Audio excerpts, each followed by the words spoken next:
Hello ka-trade, kumusta? Mag-update kami ngayon ni Alvin sa Manara Forex Trading AI. So ito yung product ng EA Economy. Okay, so tinesting namin ito sa dalawang trading account at ipapakita namin sa inyo yung naging resulta ng pagtitesting namin dito. Kasi marami rin yung nagko-comment sa previous video natin kung kamusta na yung Manara, ano na yung update.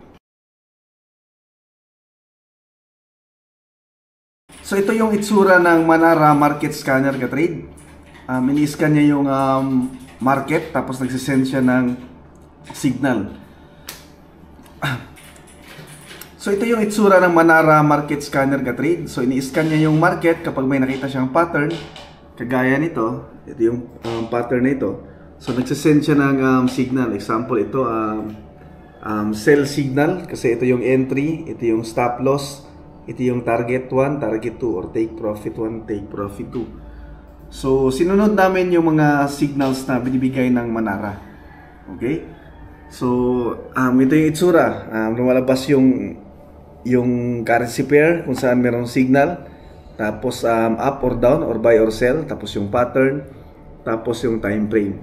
So, unang tinesting namin ito sa M5 time frame. So, unang video na ginawa namin, June 25, 2024, kapag upload tayo sa YouTube, yung binili natin yung Manara. Okay? Pero siguro, previous pa sa June 25 na gamit na natin yung Manara kasi nakapag-upload tayo nito. Tapos, nag-update tayo, result ng unang testing natin, July 5, 2024. Ito ang unang account na tinestingan namin, gumamit kami ng zero spread account pero meron commission. So ito yung naging result. So yung balance, zero na yung balance dyan kasi winidraw na namin, nilipat na namin doon sa XM. Yun yung pangalawang pag-testing natin.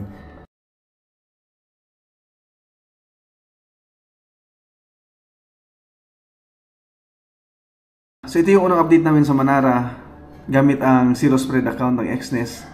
In-upload natin sa YouTube. So nag-negative tayo ng $172. Okay? So, maganda sana sa signal, sa trades natin, nag-profit tayo ng $60. Kaso, nalugi tayo sa commission. 232. Negative $232 yung commission. Walang spread pero meron commission. So, overall, nalugi tayo ng negative $172 doon. So, nag-deposit tayo doon ng mga 800 yata or $900. Mga ganun yung capital natin. Kaya ang ginawa namin, nilipat namin dito sa XM at gumamit kami ng merong spread, ultra low standard Gumamit kami ng ultra low standard kasi mababa yung spread, walang swap, walang commission. At nag-deposit kami ng $1,000 at yung natira sa $1,000 namin ay 450 na lang.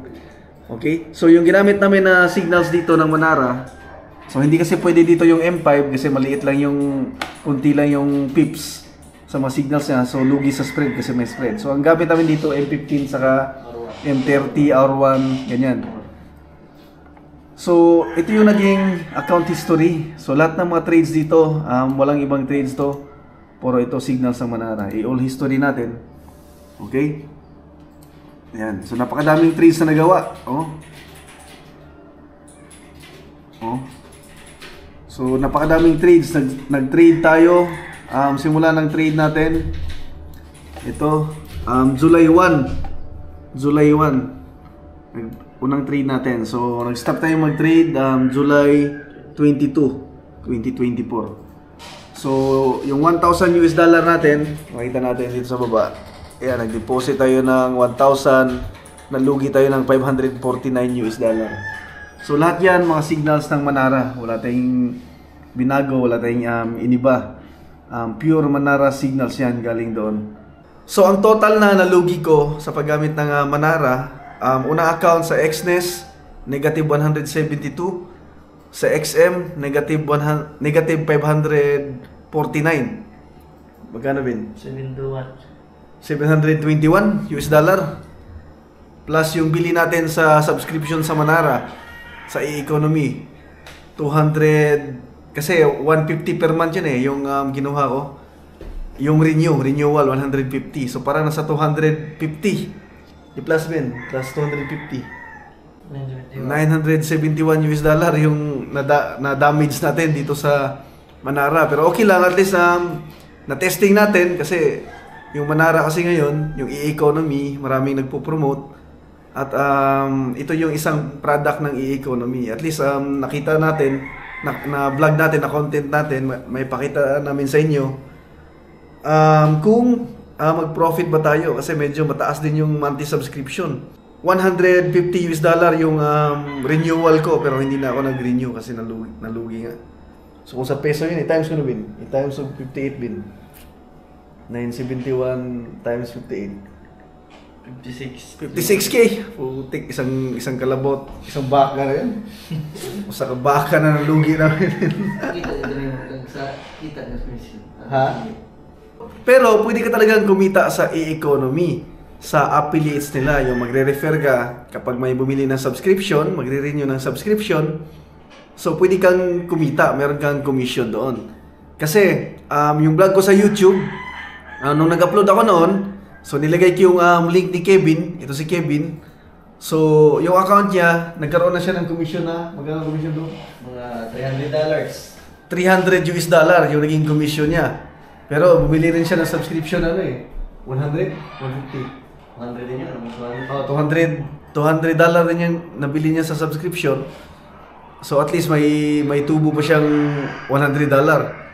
So sa account ko, kasi nirefer ko si Kevin, tapos yung mga referrals niya, meron din akong parang upline ako doon kasi ganun yung gumagana sa economy.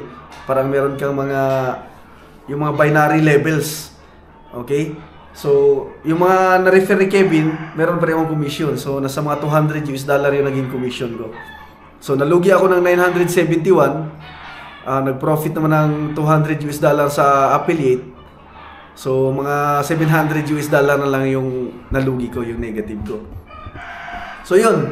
Pero yung e-economy naman, marami pang product, hindi lang yung Manara. So, example, kung papasok ka sa e-economy, gusto mo matuto mag-trade, sa course lang nila, parang yun na yung binayaran mo. Sulit ka na doon. Okay, matututo kang mag-trade kasi libre lang yung mga course doon sa Forex, sa crypto. Meron din silang EA pero hindi pa natin na-try. So, balak natin i-try. Pero magkapital lang siguro tayo ng maliit. Hindi na $1,000 para ma-testing natin. Ito si Alvin, kapatid ko. Siya yung trader ko. So, siya yung nagtitrade sa Manara.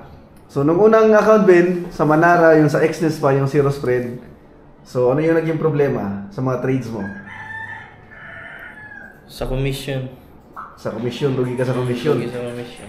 Pero, maraming win, saka loss. Okay lang ba? Oo, okay lang kasi mataas naman yung profit. Yung Malaki loss, yung maliit. Malaki yung profit, maliit yung loss. So, nalugi lang tayo doon sa Xness, sa commission. O dito nung nilipat natin sa XM, nag-deposit ng $1,000. 450 na lang yung natira. Ano yung naging problema mo doon sa paggamit ng Manara? Yung tinitrade mo doon sa XM, M30. M15. M15. 30, R1. Ganun yung kadalasan mga signal. Mababa ba yung win rate? Marami ba yung loss? Madami yung loss.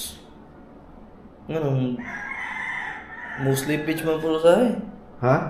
Ako naman ba? Spread. Mura ko field Bisag at stop loss gamay. Yung $1,000 capital natin, 450 lang natira. Ano yung pinakamalaking loss mo? Ano yung lot size mo gamit? 0.20. 0.2 lot size. Tingin mo mga ilang pips yung take profit, stop loss nun, mga trade? Depende sa time frame. Iba-iba. Depende sa time frame. Pag R1 mataas, malaki yung profit, malaki din yung loss. Pag R1, magkano yung pinakamalaki mong profit sa trade mo? 190. 190 US dollar? 190 siguro to. Ilang araw yun, yung trade? Mga tatlo. Malaking sale lot size mo, 0.2. Yung pinakamalaki mong loss? Mga 150. 150 yung pinakamalaki mong loss. Yung mga regular lang na profit sa mga lower time frame. Mga sa regular sa M15 pag loss mga 30 USD or 15. Depende sa signal. Pag profit naman mga 40 to 20. 20 to 40. Depende sa signal. Oh, kasi marami kang trade eh. Siguro mga 100 mahigit yung trade mo, no? Parang isang buwan na trade. So para sa akin naman, kung ano yung review ko sa Manara, ano yung masasabi ko sa Manara. Okay, so testing natin kasi ang ganda ng signal niya eh. Malinaw, may stop loss, may take profit. Kasi kung profitable talaga, kikita tayo. Maliit lang yung ano. Kahit mag-subscribe, magbayad ba tayo ng subscription na $150 every month, okay lang. Kung kaya naman nating mag-profit. So yun, nagkapital din tayo ng malaki, $1,000 mahigit yung kinapital natin. Sinusubukan ko na makuha makakuha ng profit na pwedeng ibayad sa subscription. Na mag-profit lang ng $100, $150. So mababayaran ko na yung subscription. At kapag consistent, pwede pang lakihan yung kapital para bukod sa subscription, meron ka ng profit na maibulsa. Tapos, pwede ka pang kumita sa affiliate, yung referral, yung may binary levels. Kasi maganda yung parang commission plan or parang marketing plan nila. Maganda yung profit doon sa affiliate. So, yun lang ka trade. Maraming salamat.